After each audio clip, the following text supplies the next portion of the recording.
నమస్తే అండి అందరికీ. ముందుగా మీకు, మీ కుటుంబ సభ్యులందరికీ విశ్వవాసు నామ సంవత్సర ఉగాది శుభాకాంక్షలు. మన హిందూ సంప్రదాయ ప్రకారం ఈరోజు నుంచి నూతన సంవత్సరం మొదలవుతుంది.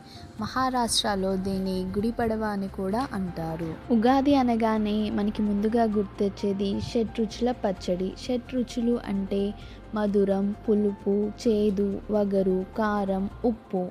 మన జీవితాల్లో కూడా సుఖాలు, దుఃఖాలు, చేదు జ్ఞాపకాలు, మధుర జ్ఞాపకాలు ఇలా అన్నీ ఉంటాయి అని సింబాలిక్గా చెప్పేదే ఈ ఉగాది పచ్చడి.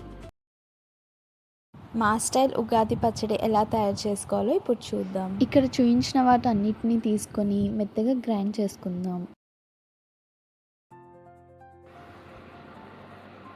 వగరు కోసం మామిడికాయ తురుము, చేదు కోసం వేప పువ్వు, పులుపు కోసం చింతపండు, మధురం కోసం బెల్లం, కొద్దిగా చక్కెర, ఉప్పు వీటన్నిటిని నీళ్ళలో వేసి బాగా కలిపేసుకోవాలి. నేను ఇక్కడ కొద్దిగా పుట్నాల పిండి కూడా వేసాను.